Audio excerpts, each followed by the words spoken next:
Tensions are rising between India and the United States after a US missile killed three Indian sailors on a tanker in the Gulf off the coast of Oman.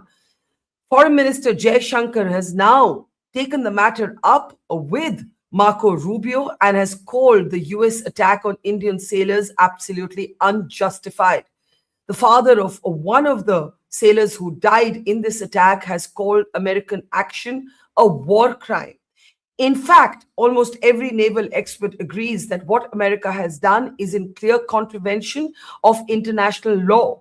And yet, I should say, shockingly, but with Trump, nothing seems to shock us anymore. And yet, Trump has tried to deflect the blame, blaming Iran. Iran has called the accusation absolutely baseless. And I think it's now well established that this was a US missile hit, in fact, on three different ships. On one of them, a chilling audio is now out, which shows the cries for help, the SOS. In fact, this is the ship in which three of our Indian citizens have been killed. It's also important to remember that 85% of India's seafarers work on ships or sail with ships that are not India flagged, which means that a ship can belong to another country or operate under the flag of another country, but still have India's nationals in a very, very vulnerable situation. The big question is what happens next? How should the Modi government respond? How should India as a country respond? These are questions that are being asked even as Trump once again claims that an Iran deal is just around the corner. I'm Barkha Dutt, you're with the Mojo story. There is anger and grief across the country, and today that anger and grief was reflected in Jaishankar's conversation with Marco Rubio. India's foreign minister lodged a strong protest over the US missile action against tankers that are carrying Indian sailors. These ships, as I've mentioned, are not India flagged, but one of them, in fact, the entire crew was Indian. That ship was rescued. The second ship, the second attack, luck did not favor that ship, where three Indian sailors were killed. The father of one of them called US action a war crime. A naval veteran I was speaking to said there is no difference between what the Americans have done in this case and what the Houthis do. I think there is consensus on the fact that American action, this entire naval blockade, is in contravention of international law. But what's important to assert is where were the warnings? Where was the graded approach? Even if the Americans believed that these tankers were violating their naval blockade in the region, where were the warnings? How can there be a straight, direct missile hit on a ship filled with unarmed commercial seafarers? It is simply shocking.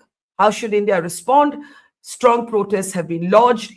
America's top diplomat, given the fact that American ambassador was traveling, has been summoned twice now by the MEA. But is that enough? Let me introduce our very distinguished panel of experts as we try and understand what India's options here are.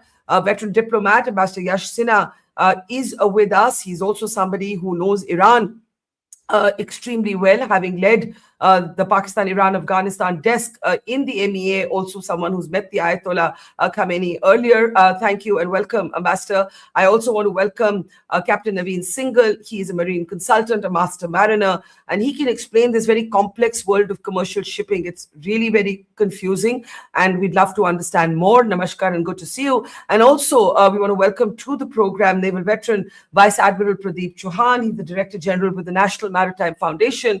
And thank you so much to all of you. I'd like to start with you, Admiral Chauhan. Do correct me if I'm wrong, but the American blockade and the American action seems to be in contravention of all norms of even war. These ships have unarmed commercial seafarers. They're stranded. They've been unable to move for weeks. I have myself seen these ships in my reporting as near as I could get. In fact, off the coast, very much off the coast of Oman, near the Strait of Hormuz. They're just stranded there. They're not protagonists, combatants, soldiers. They're just stuck there trying to carry goods that you and I use every day. The American action, how would you classify it, Admiral Chauhan? Okay, so I'm going to be the outlier in this approach. I think it's important for us to be able to distinguish what the government is doing correctly, quite correctly, and the correctness of law. So, as you are probably aware, the principles of international maritime law rest on the three issues of distinction, proportionality, and of course necessity. And now here, once you have international law, one of the features of international armed conflict, which is recognized to be today the equivalent of what used to be a declaration of war, and the common Article 2 of Geneva Conventions 1949 actually stipulates that particular commonality. And so what I wanted to emphasize is that blockade is a legal act of war. Now, whether war is declared or war is not declared, but so long as there is an international armed conflict, the concept of blockade is valid. You cannot blockade a waterway. You can only blockade an adversary's coast, which might include his ports, but you can blockade either part or all of it. So per se, technically, the action taken by the United States is only relevant to the coast of Iran, which is an adversary of the United States in this particular. But these ships were not next to Iran. They were not off the coast of Iran. They were. So what the US blockade was that if any vessel is breaching a blockade, that means it's coming from an Iranian port, as opposed to just hanging around in the Persian Gulf, then it is a blockade runner and action can be taken. But the question then becomes, what action can be taken? And what action should be taken? What should be the graded nature of the action? And how should proportionality be brought into the picture, because that's the legal principle. So quite clearly here, the tragic loss of life of Indian nationals aboard these vessels is deplorable in every form, and it is a tragedy of large proportions. Is it per se illegal? Well, here we are on more nuanced ground, because the principle of proportionality has certainly not been met. The fact that you said quite correctly that where were the warnings is quite correct. And finally, even when you have a blockade runner, you don't start sinking the guy. You try and capture the blockade runner and establish prize. So you can do that since you are inflicting what is called a distant blockade. There is no requirement for you to do this as close as you possibly can to the Iranian coast. You could capture the vessel. You could do a visit, search, board search and seizure of the vessel. And there was certainly no requirement for you knowing full well that this vessel is, as you correctly said, a civilian vessel carrying merchant seamen. There is no justification for you to straight away fire missiles into it, because as I mentioned, what about the whole business of proportionality? So may I ask a question? May I ask a question before I open this up? You're the expert. I'm not. So forgive me if my questions are a bit rudimentary. I think what you're saying is that the blockade per se is not, the US naval blockade per se is not illegal, because the blockade is an option in an act of war. And yes, I could argue that Trump hasn't declared war to get around the US Congress, but it is an armed conflict. And you say that the blockade per se cannot be called illegal. Then you say that if this ship was a blockade runner, i.e. it was trying to get ahead despite the blockade, there on proportionality and necessity, would you say there the American action is inexplicable and, in my opinion, abhorrent? Because you have a multitude of other options, an announcement, a capture, a takeover, right? We're coming for you. You know what you would do in real life. What would you do? You'd get onto a speaker and you say, put your hands up, put your hands behind your back, let me see who you are. And then you'd say, you're not allowed to go further, stay where you are. I mean, I'm just applying common sense here. Why would you need to use a missile? I have no quarrel with your comments at all. I entirely agree. So therefore, while we shouldn't assume that the blockade per se is illegal, while we must be able to recognize that a formal declaration of war and international armed conflict are now equal to one another, but that in no way justifies what you will do for a blockade runner. That means if you feel that a ship is breaching the blockade, you're absolutely right that there ought to be a graded response. There is a requirement, even at the end of the day, at the end of all your stuff, all your warnings, you're asking them to stop, etc., etc. You can board the vessel, and you are expected to take the vessel under capture. You are not expected to start firing missiles at an innocent merchantman and end up killing the crew. The fact that we lost merchant seamen is as you rightly say, is abhorrent. The fact that we lost Indian merchant seamen is a tragedy to India of monumental proportions, and therefore the government's action of outrage is absolutely justified. Okay, We can you're argue not the technicalities, but we you're cannot not the argue. so you're not the outlier. I think we agree on the principal points, which is that what has happened is abhorrent, deplorable, and there were other options available that the Americans did not opt for or did not exercise. Ambassador Yash Sinha, on the diplomatic response, there's a sense could more have been done. I think a little more has been done now that Foreign Minister Jaishankar has spoken with Marco Rubio. The US #2 diplomat, because the ambassador was traveling, has been summoned twice. Trump tried to blame Iranian drones, and Iran was very quick to deny that. I think there's no ambiguity or ambivalence in India's mind that this is the Americans, which is why America is the one that is being summoned. How do you see our response, and could more be done? Barkha, thank you for having me on your show. I think the response has been measured, and I think it's been correct. And the fact that there is a public outrage in India has been reflected in Foreign Minister Jaishankar's conversation with Secretary of State Rubio. Now, that's taking it up at a rather high level, short of the heads of state, heads of government. So I think our outrage has been conveyed adequately, our protests lodged. But I would like to go one step further. I mean, this is, as far as proportionality is concerned, in terms of our response, I think it's fine. I think we've taken adequate measures. Of course, we'll have to wait and see what happens. Because the more the war prolongs, the more this conflict prolongs, and the blockade continues, they're bound to be perhaps more casualties. The reason why I'm saying it is because the Americans are using disproportionate force for a tanker, civilian vessel, to fire hellfire missiles at it is completely disproportionate. And I think that itself indicates the sort of gung-ho mentality that they have. But in order to provoke, I'd like to say that if you want to do a blockade, please don't, and the law permits you to blockade Iranian ports, then what are you doing sitting in the northern Arabian Sea? Why don't you get into the Persian Gulf, come nearer, and then blockade all their ports? And then you prevent any ship from going into Iranian ports and coming out. But sitting, I don't know how many miles, 100 miles, I have no idea how many miles they're sitting, using technology. And then if you're aware that this ship is sailing from Oman and possibly heading towards Iran, then there are other ways to stop that ship. So, I mean, if you're unable to stop that ship sitting 50 miles or 60 miles away, then surely firing hellfire missiles is not the answer. So I think the problem is that the US, the way it is conducting this war is shambolic, if I may say so. I'm not a military person, but what I've seen is it's now over 75 days since this conflict has started.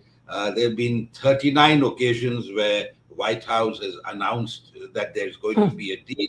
I think perhaps we have the 40th now, or I don't know whether it's been announced yet or not. But the fact is that nothing has happened. So it's in our collective interest that this conflict ceases forthwith. And I'm sure collateral damage like the tragedy that unfolded in the last few days can be avoided. I just also like to, not only to provoke, but because I remember how provoked I was, remind everybody about the Iranian ship Dana that was sunk off the coast of Sri Lanka, as it was actually in a couple of weeks earlier. It was in India, where it was here as the sailors were here as our guests. And Trump made a comment. He said he asked his Navy, why did you sink it instead of capturing them? And he said, they told me it's more fun that way. And I remember saying at that time that I do not know a military man or woman who would talk in that language, but Trump talks that language. And we have to also contextualize, therefore, and I agree with you, Ambassador Yasina, what you call a shambolic way of conducting this conflict. Before I come to Captain Naveen, and I'm sure Admiral Chauhan might want to respond to what you said, why don't the Americans come closer in? We have these seafarers unions now operating on social media. We're all dependent on them for a lot of the information. They've also been releasing over the last few days audio SOS messages that go out from these ships, right? And we have this chilling audio message from the ship on which three of our sailors could not escape that missile. And I just want to play that out for a second, and I'll come right back. Take a look. For where the missile, which type of fire. Nobody's proceeding for the help. His friend.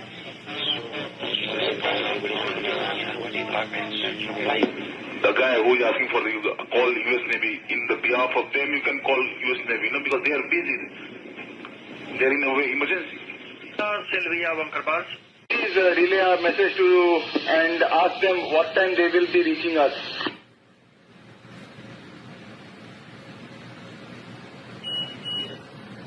They are underway and they have requested Centabello to take help of the nearby vessels. All the nearby vessels, please engage.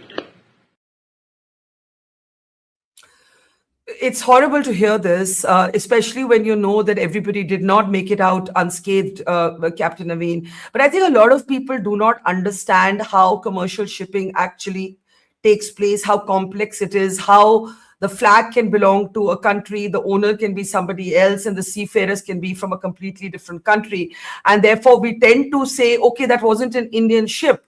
But there are people on board these ships where the jhanda is of some other country, the malik can be somebody else. So let's start there. Let's understand this maze that is merchant shipping. Captain Naveen. Yeah, so thank you very much, Barkha, for having me here. So one thing that roughly about 80% of the Indian seafarers are working on foreign flag vessels, right? So we have a large chunk of Indian seafarers working on foreign flag ships, and they generally, everything goes fine. But like you rightly said, these ships now, they are not flagged in India, and they're flagged, but they have all Indian seafarers. Now there's a process of recruitment. The recruitment process has been streamlined through these RPSL. These are recruitment placement service agencies. They are licensed by the Government of India. That's the nodal agencies, Director General of Shipping. So they authorize them. They give them a license to work. Now, they are supposed to follow certain regulations of the Maritime Labour Convention and also of the Director General of Shipping, as well as, there is an IBF, as an international bargaining forum, which has a document called as a collective bargaining agreement. So when seafarers sign on a contract, they're supposed to sign this agreement. Now, either they join a ship where the company actually has a collective bargaining agreement. Collective bargaining agreement is not mandatory. A ship can actually have, I don't have a CBA, but then every seafarer has to sign a contract which has to be in line with the CBA. Now, the CBA has the requirements of the Director General of Shipping are very clear, that the seafarer's employment contract must mention that whether the ship is going to ply in war zone regions.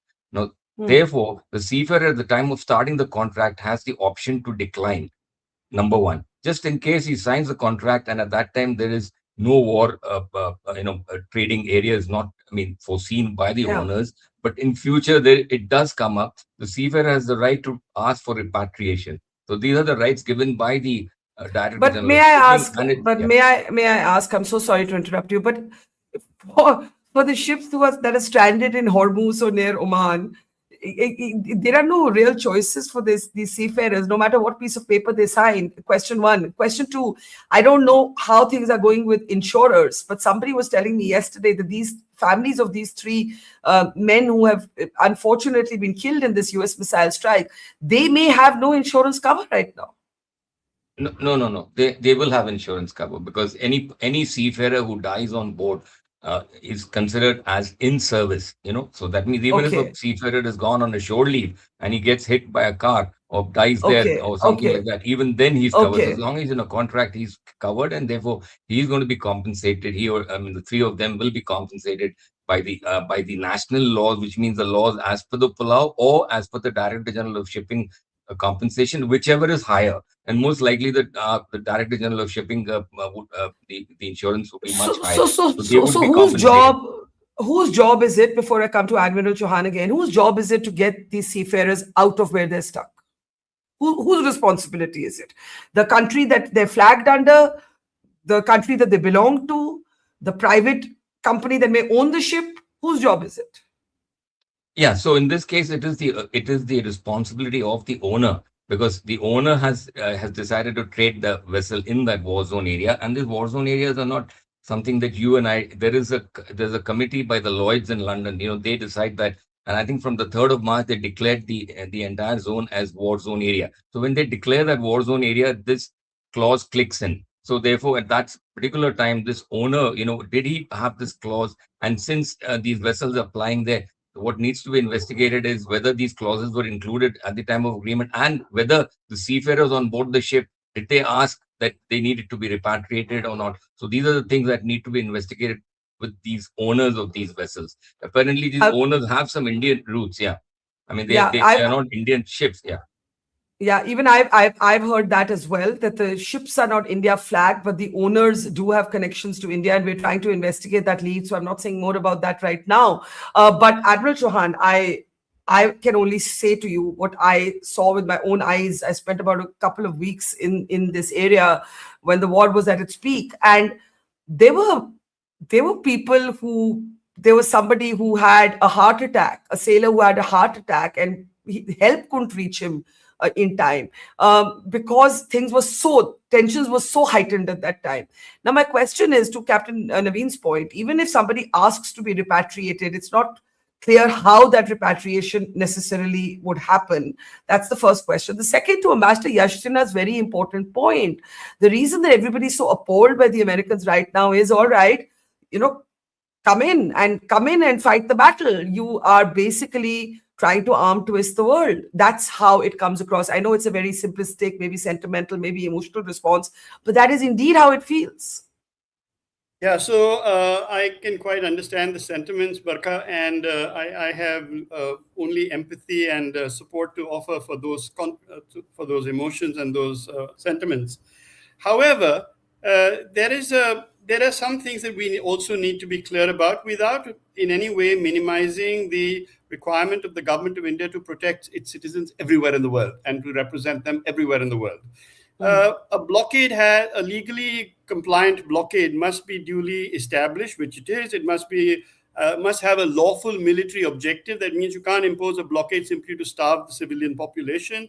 You must be able to maintain the blockade continuously, and you must be able to apply it impartially. You can't have a blockade only applicable to one or another nationality, and the blockade must be effective. Now, the last one of the blockade being effective it speaks to the point raised by the ambassador.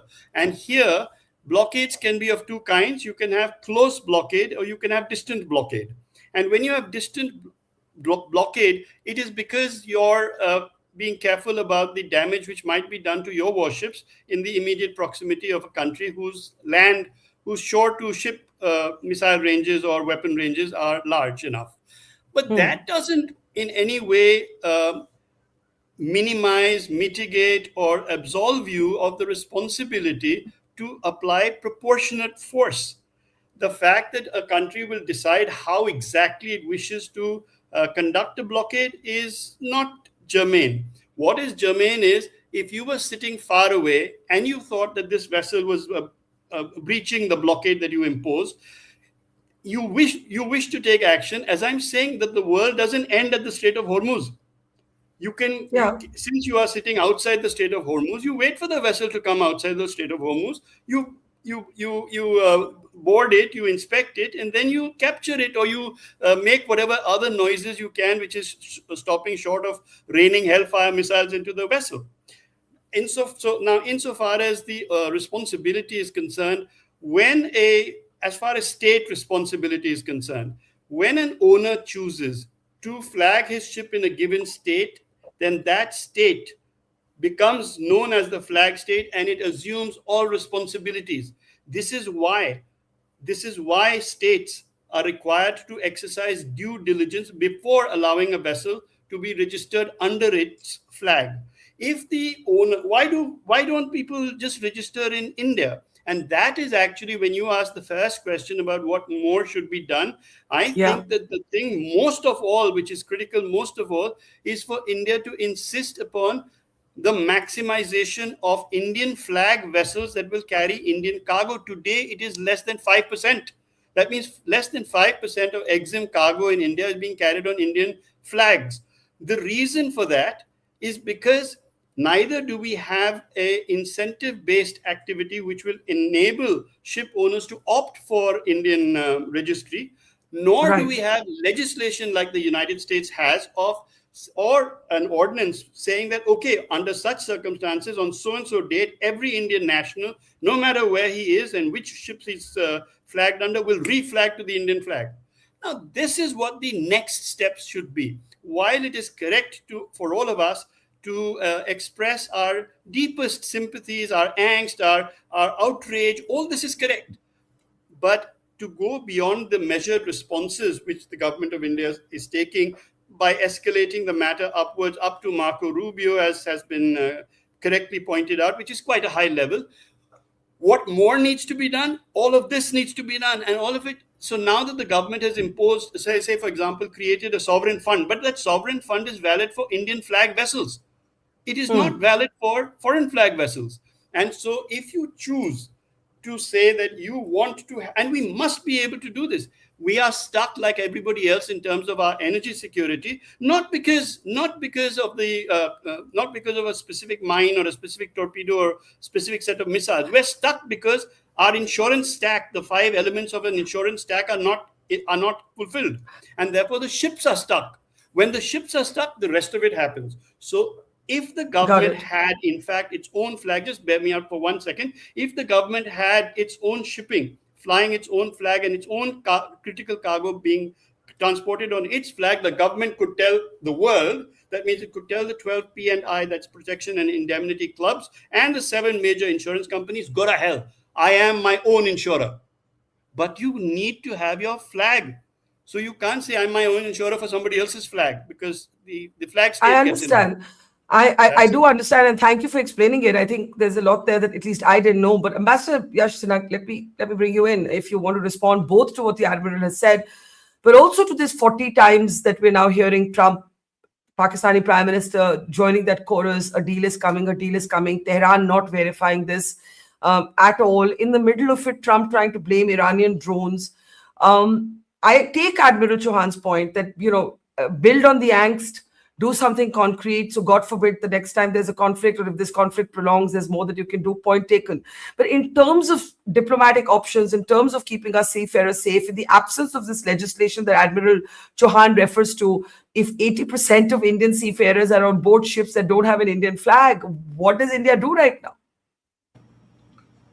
I think I agree with Admiral Chauhan, really, in terms of how the blockade is conducted, certainly, and the reforms that need to be done. In fact, I would add to what he said in terms of reforms and new legislation. We need ports that transship Indian cargo. 60 to 70% of Indian commercial cargo, EXIM cargo, is transshipped through foreign ports, be they Colombo or Dubai or Singapore. So I'm glad that this government is moving in the right direction. We have Vizhingham that's been built, and there are other projects on the anvil, but that's beside the point, which is adding to what Admiral Chauhan has said. As far as a diplomatic initiative is concerned, I think we need to be very clear with the Americans. If you are our strategic partners and you continue to harm us in many ways, not just killing our seafarers, there are other ways too, then we certainly need to review, look at it again at least, as to what we are gaining from this partnership. I know we are gaining a lot also. I'm not, because this is the most important, that I've been on your show earlier and said that this is the most important partnership for India. And we would like it to succeed, but not at any cost. We are being taken for granted, I think. And just because we are not as powerful as, say, some of the other countries like China, I don't hear of any Chinese seafarer getting killed or a Chinese ship being attacked. Exactly. So I think, and China depends also quite heavily on oil imports from Iran in particular. We, of course, import more from outside. from countries, other countries in the Gulf. So I think we really need to have a close look at what we are getting and what is happening. And I think we have, and I think that the two naval officers, so I will not say beyond what I want to say is that how many Indian Navy ships are there in the Northern Arabian Sea? And we are, from what I understand, helping our ships, our flag vessels that come out of the Strait of Hormuz. But at some point, when this war continues and our energy supplies are as badly affected as they are, and it impacts our economic growth, that is hitting us directly. So we really need to see what are the options we have, both diplomatic and non-diplomatic, which we can pursue. Because frankly, I've sort of, I've lost, I said, lost count to see it, and reminded me how many times a deal had been supposedly reached and then it was backed off, and how many times a blistering attack was threatened and then suddenly called off. So, these may be negotiating tactics, I don't know. But the fact is that we are in a state of limbo where there is collateral damage and the whole world is paying for the folly of few. Absolutely well said. And Captain Naveen Singhal, I want to bring you in. Two questions there. One, there's been a certain amount of debate amid very heightened sentiments about why this particular ship's captain would decide to move forward. Once again, you know what I feel about the American action, but this question has been raised, and I think that's why Admiral Chauhan called him a blockade, or called it the ship a blockade runner. I'm wondering about your thoughts on that. And secondly, I think Ambassador Yash Sinha is alluding to the fact that at some point, is there a larger role that the Indian Navy might have to take on in this region? And again, that speaks to Admiral Chauhan's point that if the ship doesn't have an Indian flag, what is the context for actually stepping in? Right. So just before I take your points, coming to you had mentioned about what happens if a seafarer gets a heart attack or something like that. So there's a medical evacuation process. So if you're around the coast, 30, 40 miles off, then, the choppers can be sent, and the insurance companies cover this. So the seafarer can be evacuated and taken ashore and provided medical assistance. And it's just unfortunate if the vessel in the middle of Pacific Atlantic Ocean or in the Indian Ocean, when you're far away, then it's then they have to do with the medical facilities on board. And one more point, what was raised by is a very nice, and it's a very important point, is about the due diligence that needs to be done by the when you are actually engaging Indian seafarers on foreign ships. Then you don't go for Tom, Dick, and Harry flag states. Like you got this flag state of Palau. Two of these vessels are flagged with Palau. One of them is flagged with Guinea-Bissau. And we've never heard of these places. Now, in fact, Correct. in one of the cases, Palau has said that these vessels were deflagged in the month of March. So while the records are showing that it's flagged, and they are saying, but Palau is saying no, they are no more with our flag. I think that was Jalviro, one of them. And I think this is important. So which means that when a seafarer is being engaged, it is also important to check that they are not with these type of flags. And that is where the Director General of Shipping has actually taken actions. Even in the past, they have actually blacklisted something like 360 companies where the seafarers are not being provided the right conditions, for whether it's payment of wages or and the maritime labor conditions. So I think this is one thing which the Director General of Shipping must do, is to sort of perhaps blacklist some of these flag states which are there. So coming to your point about what it is actually now, I'll take you back in the 1980s. I used to sail in the Gulf during the war, the 1980 to 1988, the 8 years of war in the Gulf. So we used to have the Iranian Navy calling us, in many occasions as to what are your intentions. So you have to respond to them, and they would actually perfectly say, it's fine. You're entering, you have to report to them. They ask some questions. In fact, one of the occasions is very unique, where the master of our vessel, because I was a chief officer at that time, and we just decided to take a short route, which is not the Straits of Hormuz, but south of that is the Mukundan Island. Now, that area is a no-go, which means you're not supposed to use that, because that's only for inland traffic. But the depth of the water is immense. It's around 100 meters. And so we had a draft of 14 meters, which is good enough. So we decided to take a chance. Why not we take the shortcut? And which was, technically nothing wrong, theoretically nothing wrong, but that's inland waterways. So we got a call from the Navy and say, why are you taking this route? Now, we were in a big tanker and we can't turn around there. So it's not safe for us to turn around. We don't have sufficient room. So when we told them, he said, okay, we permit you to go now, but don't do that next time. So in this context, if the master was called by the Navy, I don't find any reason why the master did not stop. I mean, he should have stopped the vessel and, taken the instructions, because whatever the Navy is saying, whatever the clarification is, because do they have cargo? Have they carried Iranian cargo? Are they coming from Iranian port? Because these vessels apparently, I think most of them are on the OFAC list. Just being on the OFAC list doesn't mean that, you fire a missile. Are they carrying Iranian cargo? And even if, because the seafarers are not on the OFAC list, but that's very important. The seafarers are Indian national or whatever, they are civilians, and they're not, defense personnel. So they are not on the OFAC list. So if you believe that, you take custody of the vessel, like the ambassador and the admiral said, take custody, take control of the vessel, both the ship, and you tell them, okay, seafarers, now you get down and you get them out.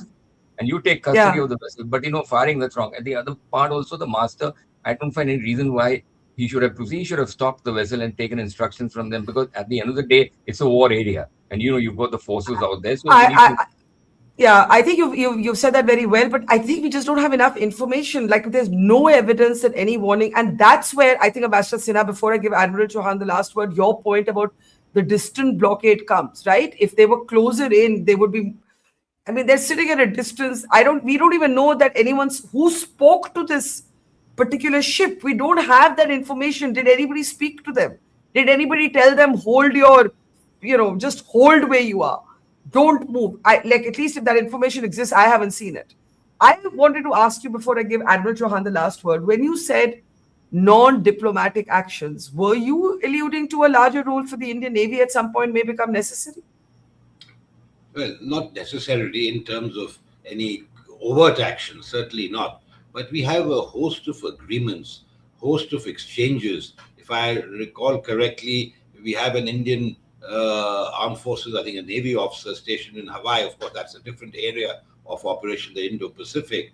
But the CENTCOM, I don't think we have anything with CENTCOM, because they've made that neat division where India comes under the area of operations of Indo-Pacific, and our lovely neighbor with the failed Marshall comes under the purview of the CENTCOM. But there are we have a host of agreements, military to military agreements with the US. So there are a whole lot of options. I'm not the expert, frankly, to speculate on what we can do. When I mentioned non-diplomatic, I was purposely being vague, because I think there are better minds who would decide if there are indeed these options and what options to exercise. People with better knowledge of the state of play between our two countries. But certainly what is unacceptable is killing of innocent Indian seafarers. And I take the point that Captain Sehgal has made very relevant, because these grey zone vessels, I don't know if they are actually grey zone vessels, the dark fleet or whatever they're called, if they are indeed, then I think we ourselves should take the initiative to try and ensure that these so-called manpower agencies, the people who employ these seafarers, are taken to task, and better scrutiny is done in terms of where Indian seafarers are employed. Obviously, it's a huge task given the numbers involved, but I think it's what is a better time and place to start than now. So I think we have to look at it holistically, and I think there are many options, diplomatic and non-diplomatic too, which we can look at. And I think right now it's too premature, in my opinion, to really go down the non-diplomatic route. But if this continues, and if this is in our extended neighborhood, the Persian Gulf or the Arabian Gulf is in our extended neighborhood, and if we are an important military power in the Indian Ocean or the Indo-Pacific, certainly in the Indian Ocean, in the Western Indian Ocean, then we really need to look at what others are doing in our extended neighborhood and what we should be doing, and that's the sort of review that I had in mind. Admiral Chauhan, let me give you the closing word there. Perhaps it's premature to talk about non-diplomatic options. Fair enough. But I think we're all a little bit, cry wolf when it comes to Trump and his declarations of a near deal. We've seen this always missing the last mile. Let's hope it doesn't this time. But if this is a prolonged situation, we've already heard two important facts here. One, the dodginess of some of these companies. I think that point is well taken. And your point on how you need legislation to make sure that more ships can in fact be India flagged or more sailors can reflag to India, both excellent points. What do you see happening next? There are still seafarers stranded, and they're just stranded. They didn't opt for this. They didn't sign a paper to do this. They're just caught up in a situation not of their making. Thank you very much for giving me the last word. I just wanted to emphasize a couple of things. First of all, as a prelude, I'm conscious of the fact that we are tight for time. But the first thing is that the Indo-Pacific as a construct starts from the eastern coast of Africa and goes all the way to the west coast of the Americas from India's perspective. So therefore, this whole Persian Gulf area is very much in the Indo-Pacific. Secondly, it is not, as the ambassador was saying, it is not our extended neighborhood. It is our proximate neighborhood. In fact, the Persian Gulf is pretty much our immediate neighborhood. And therefore, the goings on in an area are of intimate concern and value to every Indian, most especially government echelons of India. And therefore, I think that there is much merit in your question about, so then what? First of all, I think that the Indian Navy has done quite a remarkable job thus far, as your own graphics are showing, even in terms of disarming and discarding a missile that was stuck. The fact that ships are being allowed to be register themselves in these strange countries is a function of the fact that ship owners, who are right now not in the firing line of all of our discussions, are in fact very much to blame. And when a ship owner decides to take the cheapest option for maximizing his profit, goes to a registry which doesn't impose all the due diligence that is laid down by International Maritime Organization, then the onus of safety at sea must rest with him, at least equally, if not entirely. What should the next steps be? I think that Ambassador Sinha is absolutely right. We do in fact have a Navy to Navy strong liaison in Bahrain within CENTCOM. We do have the Indian Navy as part of the CMS group, and there are therefore levers that not only can be but are being applied. Against all these levers, Barkha, at the other end you've got Trump. Now, you already said what you needed to say about Trump. If I started to say the things that I want to say about Trump, we will be hauled up for uncivil comment. But the fact that he is remarkable in the kind of flippancy that he provides for even serious subjects of life and death is in and of itself a tragedy. Absolutely. And so him saying people are having fun because, I mean, it's just unbelievable comment. And yet they are being generated, these comments, and they're being duly reported. And, what can you do about those? So now, in the case of the Indian activities that are going to be employed going forward, I think that the government of India, the DG Shipping, the Indian Navy, the IMO, the state itself must clamp down immediately, not wait till the dust has settled, some other news has taken over center stage, and then try and do this in a quiet backroom kind of fashion.